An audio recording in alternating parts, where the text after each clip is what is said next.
So, herzlich willkommen beim Austausch mit VIC. Es ist eine Serie von Podcasts, wo ich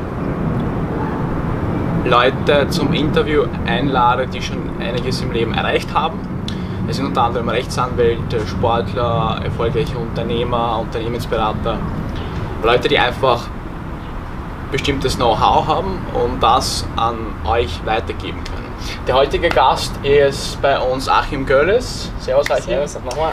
Er ist ein Vorbild für mich im Bereich Calisthenics. Der ist, bevor ich natürlich auf deine Geschichte erzähle, stelle ich dich einmal kurz vor. Er ist Calisthenics-Athlet, meiner Ansicht nach österreichweit der Beste, Nummer 1. Weltweit gibt es natürlich noch Wettbewerb, nehme ich mal an. Er ist, ich muss einfach den Skripten folgen, weil sonst kann man was vergessen. Er ist zweifacher Staatsmeister auf österreichischer, auf Landesebene und außerdem Finalist bei der Weltmeisterschaft von International Street Workout in Moskau 2017 auch. Genau, ja. Genau. Achim, erzähl uns einmal, wo bist du aufgewachsen, was machst du jetzt beruflich und dann wie bist du selber zu Calisthenics gekommen und was ist das überhaupt für eine Sportart? Okay, also ich fange mal an. Was mache ich beruflich? Ich studiere Biologie, Sport und Religion auf Lehramt und bin derweil nebenberuflich tätig sozusagen als Trainer, als Calisthenics-Trainer, gebe Workshops, Personal Trainings, Kurse und sowas in die Richtung. Das mache ich zurzeit, genau. Beim Studium bin ich mir noch nicht ganz sicher, ob ich nachher fix auch das Lehramt, also das ist ein Lehramtsstudium, ob ich es fix so ausüben will. Ich kann es mir auch zum Beispiel vorstellen, eine Mischung zu machen oder geringfügig mal als Lehrer und als Trainer oder was anderes. Also das ist noch nicht ganz fest, aber zurzeit studiere ich und bin nebenberuflich tätig als Trainer. Zu Calisthenics, kurz zu Calisthenics, was ist Calisthenics überhaupt? Calisthenics heißt schöne Kraft. Grob kann man sagen Training mit dem eigenen Körpergewicht und man kann auch sagen, Calisthenics ist eigentlich nur Liegestütz, Klimmzüge und sowas, was jeder kennt, aber ab einem gewissen Level oder nicht ab einem gewissen Level, wenn man das als Ziel hat zumindest, dann kommen da akrobatische Übungen dazu, Körperkontrolle, extreme Kraft, Übungen in die Richtung, genau. Ich kann auch noch dazu sagen, der Begriff stammt aus Griechischem und bedeutet schöne Kraft. Genau. Ja. Carlos Thenos, ja, genau. genau. Ja. Erzähl mal, wie bist du selber zu Calisthenics gekommen? Ich bin zu Calisthenics gekommen, dadurch, dass ich eigentlich mit 14 habe ich eigentlich schon indirekt damit angefangen, ohne jetzt das Calisthenics zu nennen, aber ich habe zu Hause einfach angefangen, Klimmzüge zu machen, also beziehungsweise Klimmzugstange hatten wir noch keine, ich habe mich einfach an der Kante hochgezogen teilweise, ich habe Liegestütz gemacht und solche Sachen, ich habe damit angefangen, hatte dann eine kurze Pause, wollte aber stärker werden, ich war immer der dünnste, kleinste, ich hatte unter 50 Kilo auch damals und ich wollte einfach stärker werden. Das ist ein Vorteil eigentlich. Genau, und ich wollte einfach stärker werden, mehr Muskeln haben, wenn ich ehrlich bin, was jetzt heute nicht noch mein Ziel ist. Dann habe ich angefangen mit 15 ins Fitnesscenter zu gehen, habe dort eineinhalb Jahre ungefähr, irgendwas dazwischen trainiert mit Geräten und Gewichten und aber auch schon mit dem eigenen Körpergewicht und habe mir da eigentlich schon ich sage jetzt mal, das war jetzt keine schlechte Basis, aber wenn ich es im Vorhinein gewusst hätte, hätte ich das wahrscheinlich nicht nochmal gemacht, sondern hätte ich gleich ziemlich mehr mit dem eigenen Körpergewicht gemacht. Und genau, dann vor 5 Jahren jetzt ungefähr, also jetzt bin ich 22 geworden, bin ich dann umgestiegen darauf, nur mit dem eigenen Körpergewicht zu trainieren, beziehungsweise manche sagen, mache ich noch mit der Langhantel oder Zusatzgewicht, aber vor 5 Jahren haben mich 2 Burschen darauf angesprochen, ob ich mal mit ihnen das mitprobieren will und mir hat es gefallen, ich habe mitgemacht und bin dann so ganz darauf umgestiegen, genau, also das hat sich das entwickelt. Erzähl mal, was hast du eigentlich als Kind gemacht, also bevor du 14 warst? Ich habe sportlich meinst du das? Ja, genau. Ich habe viele verschiedene Sportarten gemacht, aber ich habe nie das gefunden, was mir gepasst hat. Ich habe ein paar Sachen zum Aufzählen: Tischtennis, Trampolinspringen, Karate, Tennis. Ich habe ab und zu, also nicht im Verein, Fußball gespielt, aber hast du mal geturnt? Nein, geturnt habe ich nie. Also im Kinderturnen war ich, also über die Bank fliegen, aber ja, klar, ich habe nie Geräteturnen oder sowas in die Richtung gemacht, das habe ich nie gemacht. Genau. Und mir hat aber es war nie was dabei, was mir getaugt hat. Es war immer so eine halbe Qual, dorthin zu gehen, einmal die Woche, manchmal halbe Kluft, manchmal keine. Und wie ich dann angefangen habe zum Kraftsport und Calisthenics machen, war das erste Mal, dass ich so wirklich was gefunden habe, wo ich aus Eigenmotivation auch wirklich immer gehen wollte. Ja. Sag mal ganz kurz, gibt es einen Unterschied zwischen Calisthenics und International Street Workout, weil eigentlich diese zwei Begriffe kommen? Du meinst das Calisthenics Street Workout? Calisthenics und Street Workout. Und Street Workout, okay. Also kommt auf an, wie man es jetzt sieht. Ja, das International ist eigentlich jetzt, also hat jetzt nichts mit Arbeitssport zu tun. Genau. Street Workouts, der Unterschied, also man kann, viele verstehen das Gleiche und man kann auch sagen, das Gleiche. Ich würde sagen, vielleicht eine Sache, die man unterscheiden kann, Street Workout, die Elemente sind genau die gleichen, nur wenn ich sage Street Workout, Straßentraining, dann heißt das Training draußen ohne Equipment, und Calisthenics sind zwar vielleicht die gleichen Übungen, aber es wäre auch Calisthenics eigentlich, wenn ich jetzt in einem Turncenter das mache oder in einem Fitnesscenter. Das ist jetzt nur äußerlich, also von den Übungen selbst her würde ich jetzt nicht sagen, dass es was glaubst du, was ist eigentlich eher ein weiterer Begriff?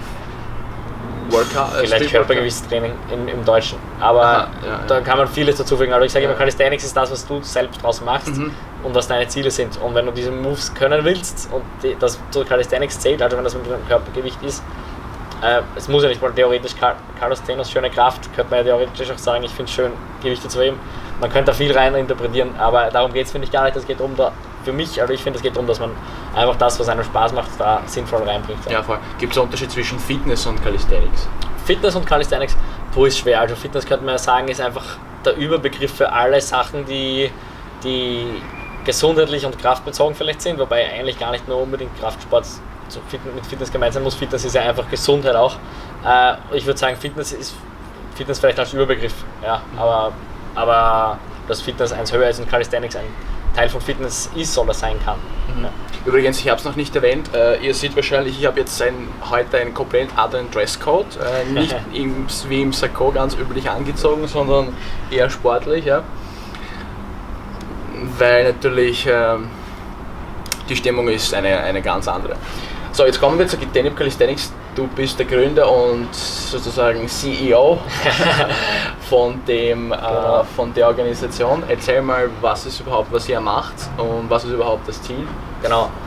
Denip Calisthenics habe ich vor ein bisschen mehr als 2 Jahren gegründet und die Grundidee war eigentlich für mich selber als Gründer, ich habe gemerkt, ich habe viel durch den Sport gelernt, ich habe viel im Sport gelernt, viel über Krafttraining, viel über Gesundheit und so weiter und wollte das mal weitergeben. Das war die Grundidee.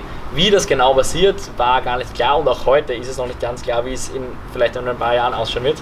Aber angefangen habe ich, ganz am Anfang habe ich eigentlich mal angefangen, ein YouTube-Tutorial zu machen und das war das erste Video, vielleicht kennen es manche, Human Flag Tutorial, also wie man eine Fahne lernen kann. Das war das allererste, ist mir im Herzen gelegen damals. Ich habe gesehen, es gibt viele Leute, die wollen das können und wissen nicht, wie man das lernen kann. Und ich habe gewusst, ich habe die Erfahrung, ich will es weitergeben, ich will es mit anderen teilen. Genau, und dann ist es auch losgegangen, dass ich Workshops angeboten habe. Dann vor einem Jahr das erste Mal einen Kurs und jetzt auch Personal Trainings teilweise. Genau, also das ist so dazugekommen. Events sind wir auch teilweise, oder bin ich auch teilweise Mitveranstalter. Zum Beispiel beim Street Workout Austria Treffen habe ich dafür gesagt, dass das zustande kommt teilweise. Und solche Sachen, genau. Das ist so. Was hat das überhaupt mit Donau zu tun? Weil wir uns eigentlich im 19. Bezirk befinden? Oder? 20. 20. Okay. Mit Donau. Danube Calisthenics, genau. Danube ist ja Englisch für Donau. Sieht man auch am Logo.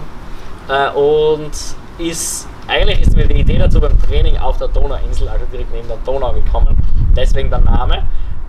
Genau, dort gibt auch genau, und das ist immer noch einer meiner Lieblingsparks in Wien und es passt theoretisch auch noch zu einem Park, wo ich auch sehr oft bin, der ist neben dem Donaukanal. Und dort haben so meine Anfänge in Calisthenics waren entweder neben dem Donaukanal oder auf der Donauinsel so ein bisschen, und wo ich dann angefangen habe draußen zu trainieren und deswegen der Name, das hat irgendwie gepasst, genau. So, viele haben auch mich in den Kommentaren gefragt, beziehungsweise glaube ich eher auf Facebook in den Gruppen. Und zwar, was war eigentlich mein Geheimnis, dass ich auch im Studium sehr schnell unterwegs war. Und ich glaube, ich habe selber noch ganz kurz eigentlich zu meiner Erfahrung, ich habe selber zu Calisthenics begonnen, weil ich als Student kein Geld für Fitnessstudio hatte. Und ich habe mal ganz spontan begonnen, in Schönbrunn nicht zu spenden, joggen zu gehen. Und dann habe ich nebenbei, einfach Liegestütze gemacht. Und so habe ich mir dann auch mehr Videos angeschaut. Und langsam, Sport hat wirklich meinen Studienfortschritt sehr beeinflusst. Das muss ich eigentlich zugeben. Ja. Und jetzt passt mal auf, erzählen Sie mal, ich habe natürlich mein eigenes Know-how, wie ich zur Sportart gekommen bin. Wie soll man anfangen? Also viele Zuschauer, viele Abonnenten von meinem Channel sind eben Studenten, Unternehmer, eventuell Rechtsanwälte, Leute aus Corporate-Bereich, die sehr viel Zeit im Alltag im Büro verbringen, manchmal eigentlich nicht so viel Zeit haben, überhaupt Sport zu machen. Wie soll man anfangen, wie oft, was sind die Übungen, und da kannst du auch natürlich auf deine Videos verweisen. Es werden auch Links in der Beschreibung vorhanden sein, dass ihr euch einmal ein paar Videos anschauen könnt, wie Calisthenics funktioniert, und natürlich dann weitere Leitfaden beziehungsweise auch die Highlights von von Moves, die du kannst, ja, die so ganz üblich sind. Ja. Genau, also ich fange mal an, jetzt um auf die Frage einzugehen. Das erste, was ich euch sagen kann, ich kann euch jetzt hier kein Tutorial geben in diesem Interview. Man muss es eigentlich sehen ein bisschen, dazu schaut sich vielleicht die Videos an, die dann verlinkt sein werden. Aber ganz allgemein jetzt, ich glaube 2 Sachen für Leute, die studieren, vielleicht zeitintensiv studieren oder daneben noch arbeiten oder auch zeitintensiv arbeiten. 2 Sachen. Ich glaube, die erste Sache, einfach Gelegenheiten nutzen. Das ist das Allerwichtigste, Gelegenheiten nutzen. Wenn ich merke, ich habe heute Zeit, auch wenn es vielleicht nicht in mein Trainingsschema passt, aber ich merke, ich habe jetzt gerade eine Viertelstunde Zeit und vielleicht ist das vom Schlafengehen oder beim Aufstehen oder vielleicht eine halbe Stunde, dann powert euch aus in der Zeit, macht's was und nutzt die Zeit, nutzt die Pausen. Es reicht vielleicht auch, wenn ihr, also reichen ist immer subjektiv, es kommt darauf an, was meine Ziele sind, aber es kann zum Beispiel auch im Büro oder beim Lernen zwischendurch aufstehen, eine Sache machen und mich hinsetzen. Das kostet mich fast keine Zeit, weil ich die Satzpause sozusagen ist dann einfach mein Alltag, wenn ich das zwischendurch einbringe. Das eine Sache. Und die zweite Sache, macht Übungen gerade am Anfang, also einfach mal auf die Grundübungen schauen, auf die Basis schauen. Eine Grundübung wäre zum Beispiel Klimmzüge, oder wenn ich noch keinen Klimmzug kann, negative Klimmzüge oder zum Beispiel Liegestütz. Also einfach Übungen zu machen. Gerade wenn man wenig Zeit hat, ist es eigentlich wichtig, dass man Übungen macht, wo große Muskelgruppen gebraucht werden. Es bringt mir da jetzt nicht viel, wenn ich da irgendwie ein kleines Unterarmtraining oder irgendwas mache. Wenn ich eigentlich Zeitmangel habe, sollte ich schauen, möglichst viel zu machen. Das heißt, Gelegenheiten nutzen, und in den Gelegenheiten, gerade wenn man wenig Zeit hat, dann macht es vielleicht eher Sinn, wenn man hochintensive Trainings macht mit kürzeren Pausen. Und da kann ich zum Beispiel empfehlen, einen Ganzkörperzirkel zu machen. Das heißt, ihr könnt zum Beispiel eine Übung für die Zugmuskulatur, eine für die Druckmuskulatur, eine für die Körpermitte und eine Übung für die Beine machen. Und das je nachdem, ob ich Zeit habe oder nicht, wiederholen. Also einfach so zu machen, dass man einfach viel in wenig Zeit unterkriegt, das geht sehr gut. Eine sehr oft gestellte Frage, was heißt regelmäßig und muss man überhaupt jeden Tag trainieren? Dazu habe ich letztens gerade erst ein Video gemacht und mich mit dem Thema beschäftigt. Wie oft muss man trainieren? Das ist eigentlich nur eine Frage, die abhängig ist von den eigenen Zielen. Es gibt wissenschaftlich gesehen schon ein Minimum, das könnte man jetzt über Studien reden und sowas, darum geht es auch nicht, aber es gibt wissenschaftlich gesehen ein Minimum, unter dem Training so gut wie gar nichts mehr bringt, sage ich mal. Und das ist zwar recht niedrig, aber es gibt's. Also das heißt nicht, dass man, wenn man fast keine Zeit hat, dass es dann schon wurscht ist, so ist es nicht. Ein bisschen was ist immer viel besser als gar nichts, aber es ist sehr zielabhängig. Empfehlungen, je nachdem, es gibt verschiedene Empfehlungen aufgrund von Studien. Zum Beispiel gibt es eine Studie, die hat sich angeschaut, wie das Herzinfarktrisiko ausschaut, was da die optimale, wie viel ich da optimal trainieren soll. Und da kann man so als Grundregel könnte man sagen, eine halbe Stunde am Tag oder 3-mal die Woche eine Stunde oder ungefähr sowas, also oder 3-mal die Woche. Ein bisschen mehr als eine Stunde wäre es dann, wenn man es hochrechnet. Das ist so ungefähr die Grundregel, also für ein Optimum muss man aber auch sagen. Das heißt, es heißt nicht, dass jeder, der nicht das Optimum erreicht, gar nichts machen soll. Es wäre anzustreben natürlich, wenn das mein Ziel ist, möglichst gesund zu sein, aber es ist immer weniger besser als gar nichts. Ich kann wahrscheinlich auch, das ist nicht das Optimum, aber es ist besser, ich mache 10 Minuten am Tag, als ich mache nichts.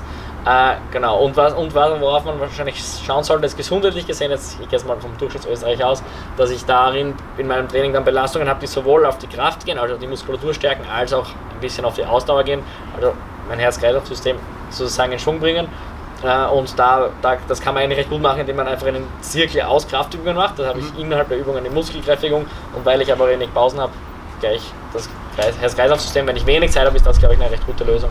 Sagen wir jetzt noch kurze Frage, gibt es einen bestimmten Standard, den überhaupt jeder Mensch können muss, um einfach als gesund bezeichnet zu werden? Das ist schwer. Also ich würde das muss man wirklich ein Klimmzug? Ich würde das jetzt nicht. Ich sage jetzt, als ich 12 war, das war ganz lustig, wie ich überhaupt zum Körpergewicht, also zum Training mit dem eigenen Körpergewicht gekommen bin. Ich konnte, als ich 12 war, wirklich keinen Klimmzug schaffen. Ja. Und mein Vater hat mir vorgeschlagen, dass er mir wirklich für eine Wiederholung zahlen wird. Okay. Und so hat er mich eigentlich motiviert ursprünglich. Ja. Und dann mit 12 habe ich eigentlich meinen ersten Klimmzug geschafft. Ja, also ich würde jetzt nicht sagen, dass man, um als gesund bezeichnet werden zu können, das oder das schaffen sollte. Gesundheit ist, also möglichst gesund, könnte man es vielleicht sagen, ich kann ja auch geistig nicht gesund sein. Es bringt mir zum Beispiel gar nichts, wenn ich jetzt gut bin in Calisthenics, aber ich bin überhaupt nicht zufrieden mit meinem Leben oder ich tigere mich nur in eine Sache rein und vergesse alles andere, vergesse Beziehungen und alles andere, das bringt auch genau gar nichts. Dann bin ich vielleicht körperlich gesund. Das heißt, die erste Frage ist, wie will man gesund definieren? Die zweite Frage, also was man vielleicht schon sagen könnte, es gibt sicher eine Grundmuskulatur, eine Grundkraft und auch eine Grundausdauer, die man haben sollte, um jetzt im alltäglichen Leben nicht eingeschränkt zu sein. Das heißt zum Beispiel, um nicht andauernd Rückenschmerzen zu haben oder um weniger arbeiten zu können, weil ich immer Schädelweh kriege, weil mein Nacken verspannt ist, weil ich nichts mache oder weil ich immer steif da sitze. Das jetzt zum Beispiel. Man kann einfach mit einem gewissen Limit, glaube ich, mehr rausholen im Alltag.